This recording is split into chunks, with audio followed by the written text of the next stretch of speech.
तो ये अगला क्वेश्चन हम लोग कर रहे हैं टोटल इंटरनल रिफ्लेक्शन पर। जेई एडवांस लेवल का ये सवाल है, मेडिकल वाले इसको छोड़ सकते हैं। क्वेश्चन ये है कि ये एक ग्लास का रॉड है जिसको कि ये शेप दिया गया है। लिखा है यहाँ क्वेश्चन, आप लोग लिख सकते हैं, a glass rod having square cross section. Square cross section मतलब ये जो रॉड है इसका क्रॉस सेक्शन सर्कुलर है, इस ग्लास रॉड का क्रॉस सेक्शन स्क्वायर है। Is bend into shape as shown in figure. The radius of inner radius R. Inner radius मतलब ये जो रेडियस है यहां से यहां तक इसका आर है। The radius of inner surface होना चाहिए यहां पर,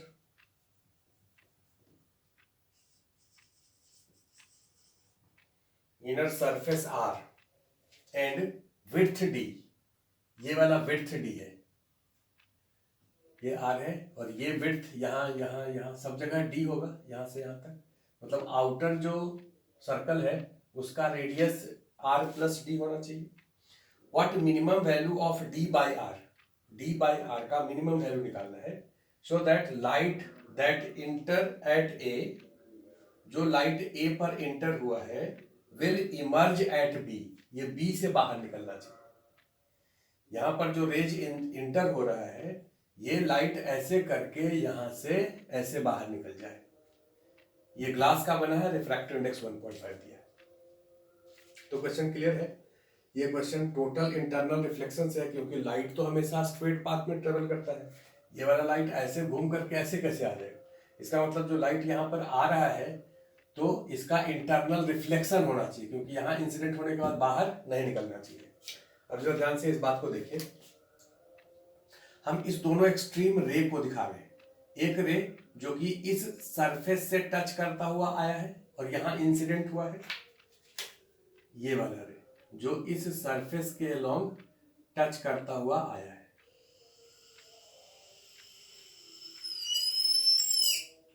ये यहां इंसिडेंट हुआ और उससे पहले जितना भी रे इंसिडेंट हुआ, जैसे इस वाले रे का इस वाले पॉइंट पर नॉर्मल ड्रॉ करिए। नॉर्मल कहां से पास करेगा? सेंटर से। तो सेंटर तो यही है भैया, ये नॉर्मल है, इसको एंगल ऑफ इंसिडेंस कहेंगे थीटा। अब इससे पहले जितना भी रे है उसका एंगल ऑफ इंसिडेंस थीटा से ज्यादा होगा। आप देख लो चेक करके कोई भी रे को, जैसे इस वाले रे को अगर दिखाएं तो ये वाला रे ऐसे आए, इस वाले पॉइंट पर नॉर्मल ड्रॉ करिए, ये नॉर्मल होगा। ये वाला एंगल जो है वो इस एंगल से ज्यादा होगा। जैसे जैसे आप इस तरफ जाएंगे वैसे वैसे एंगल ऑफ इंसिडेंस बढ़ेगा। सबसे एक्सट्रीम यहां पर इसके अलोंग जो रे ऐसे आया है वो इंसिडेंट यहां पर होगा क्योंकि यहां पर उसको कर्व सरफेस मिल जाएगा। जब तक सरफेस नहीं मिला है तब तक तो स्ट्रेट गया, जब सरफेस मिल गया तो फिर वहां से रिफ्लेक्शन होगा। तो ये वाला रे जब यहां इंसिडेंट करेगा, इस पॉइंट पर अगर नॉर्मल ड्रॉ करेंगे तो ये लाइन होगा, इसका एंगल ऑफ इंसिडेंस कितना होगा? 90 डिग्री होगा। इस वाले रे का एंगल ऑफ इंसिडेंस 90 डिग्री है। जैसे जैसे आप आगे जाएंगे वैसे वैसे एंगल ऑफ इंसिडेंस घटेगा और इस वाले रे का एंगल ऑफ इंसिडेंस सबसे कम होगा। अगर इस रे का टोटल इंटरनल रिफ्लेक्शन हो गया, सपोज करो ये वाला जो रे है इसका यहां पर टोटल इंटरनल रिफ्लेक्शन हो गया। अगर इस रे का यहां पर टोटल इंटरनल रिफ्लेक्शन हो जाए तो इससे पहले जितना भी रे इंसिडेंट किया है उसका टोटल इंटरनल रिफ्लेक्शन तो होगा ही, गारंटी है, क्योंकि इसका एंगल ऑफ इंसिडेंस इससे ज्यादा है। इस वाले रे का इस पॉइंट पर टोटल इंटरनल रिफ्लेक्शन का क्या कंडीशन होगा, ये लिखिए। Condition of total internal reflection किसका? इस रे का जो रेड से दिखा है। तो इसका टोटल इंटरनल रिफ्लेक्शन यहां पर हो उसका क्या कंडीशन होगा भाई? तो कहोगे सर इस पर जो एंगल ऑफ इंसिडेंस ये थीटा है इसको ग्रेटर देन थीटा सी होना चाहिए। किसी भी पॉइंट पर टोटल इंटरनल रिफ्लेक्शन का तो यही कंडीशन होता है कि angle of incidence denser medium में क्रिटिकल एंगल से ज्यादा होना चाहिए। अब ये रे जब ऐसे यहाँ पर आएगा, ध्यान से देखो, बिल्कुल सिमेट्रिकल ग्राफ डायग्राम है, तो ये जो पॉइंट है उसी का सिमेट्रिकल पॉइंट ये होगा।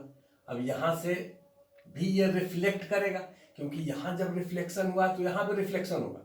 ये लाइट बिल्कुल सिमेट्रिकल है। अगर इस डायरेक्शन में रे इंसिडेंट हुआ है और इधर रिफ्लेक्ट हुआ है, रे अगर इधर इंसिडेंट हुआ है तो इधर ही रिफ्लेक्ट होगा। लाइट रे हमेशा रिवर्सिबल पाथ को फॉलो करता है। तो ये जब यहाँ इंसिडेंट हुआ है तो ये रिफ्लेक्ट होकर के ऐसे यहाँ से इस लाइन के लॉन्ग बाहर निकल जाएगा, और इसका अगर रिफ्लेक्शन हो गया है तो इससे पहले सबका रिफ्लेक्शन हो जाएगा। तो ठीक है, इसका इस पॉइंट पर रिफ्लेक्शन का कंडीशन आप लिख दिए। अब मैथमेटिकली सॉल्व करना है, जो इसका फिजिकल पॉइंट समझने वाला था वो आप समझ गए। तो थीटा ग्रेटर देन थीटा से हमको डी बाई आर निकालना है। क्या निकालना है? D by R. तो आप क्या करिए, दोनों तरफ साइन ले लीजिए।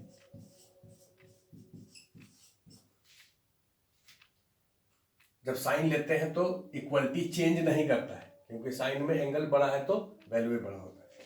अब इस ट्रायंगल से ऐसे, ऐसे और ऐसे, ये एक राइट एंगल ट्रायंगल है। साइन थीटा होता है परपेंडिकुलर, ये परपेंडिकुलर है आर, बाय हाइपोटेनस, ये हाइपोटेनस कितना है? R plus D, sine theta C. और साइन थीटा सी कितने के बराबर?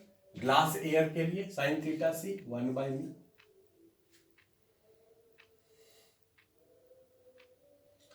तो यहां से हो जाएगा, इसको आप लिख सकते हैं mu greater than R plus D by R.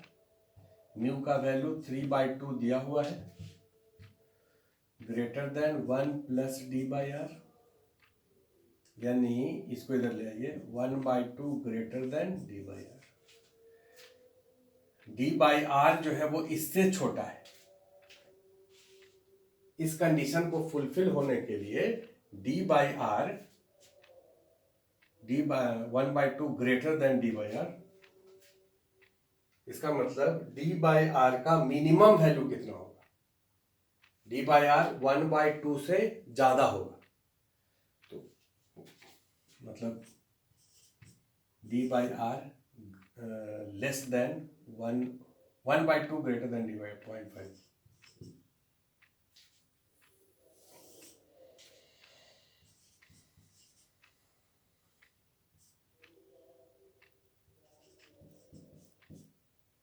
D by R इससे कम होगा, तो डी बाई आर का मिनिमम वैल्यू कितना होगा? मिनिमम नहीं, यहां गलती लिखा है, ये मैक्सिमम होना चाहिए। डी बाई आर का यहां मैक्सिमम लिखिए, सॉरी, डी बाई आर का मैक्सिमम वैल्यू कितना होगा? तो डी बाई आर मैक्स, जिससे कि ये कंडीशन फुलफिल हो जाए, ये कंडीशन फुलफिल हो जाए।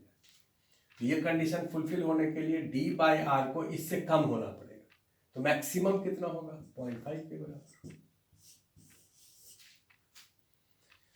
डी बाई आर का मैक्सिमम वैल्यू 0.5 होगा। इसके बाद हम लोग अब शुरू करेंगे प्रिज्म। लेकिन प्रिज्म शुरू करने से पहले एक बात आप लोगों से डिस्कस करना है कि आप लोगों के जान पहचान में जो भी लोग, जो भी बच्चे अभी 10th का एग्जाम दिए हैं या 11th पास करके 12th में गए हैं, घर पे बैठे हैं, अभी बिल्कुल कुछ सोच नहीं रहे हैं, कुछ कर नहीं रहे हैं, तो जो भी आपके जान पहचान के हैं उन बच्चों को आप जरूर सजेस्ट कर सकते हैं कि आप न्यूटन ट्यूटोरियल में अभी ज्वाइन कर लीजिए। इनिशियल अमाउंट जो भी हो, बहुत कम ही अमाउंट इनिशियल रखा गया है वैसे, लेकिन आप लोगों के रेफरेंस से आएगा तो वो डिपेंड करता है कि आप उसको कन्विंस कर सकते हैं, हम लोगों को बता सकते हैं। तो इनिशियल अमाउंट कुछ भी दे करके और इनरोल हो जाए, उनका क्लासेस शुरू हो जाए, घर पे बैठ करके बोर होते नहीं रहें। क्योंकि जो बच्चा 10th का एग्ज़ाम दिया है और 10th का एग्ज़ाम जो है वो अभी कुछ पेपर बाकी ही है शायद, तो पहले हम पेपर देंगे, पास होंगे, तब सोचेंगे। क्यों भाई, आप घर पे बैठे हैं तो आप 11th का प्रिपरेशन कर सकते हैं। कम से कम 10th और 11th का जो स्टार्टिंग पीरियड जो होता है 1-1.5 महीना, उसमें तो हम लोग केवल 10th का ही रिवीजन करते हैं ऑलमोस्ट। तो टाइम वेस्ट नहीं करें और वो ज्वाइन कर लें। और ज्वाइन करने के बाद जैसे ही ऑफलाइन क्लासेस शुरू होगा, जब हम लोग ऑफलाइन क्लास करेंगे, अब हो सकता है 1 महीना लगे या 15 दिन लगे या 20 दिन लगे, जितना भी लगे, ज़िंदगी भर तो नहीं चलेगा ऑनलाइन। तो जब ऑफलाइन क्लास होगा तो वो बच्चे उस ऑफलाइन में कन्वर्ट हो जाएंगे और जितना पैसा वो जमा किए हैं वो पैसा उनके फीस से डिडक्ट हो जाएगा। प्रोसेस बिल्कुल वैसे ही रहेगा जैसे पहले था कि भाई ऑफलाइन क्लास में आपका पहले टेस्ट होता था, उस पर फिर फीस डिसाइड होता था। तो सब चीज़ वैसे ही होगा, जो फीस इनिशियल आपसे लिया गया है वो उसमें डिडक्ट हो जाएगा। बस डिफरेंस केवल इतना ही है, काम शुरू हो जाएगा, प्रोसेस चालू हो जाएगा।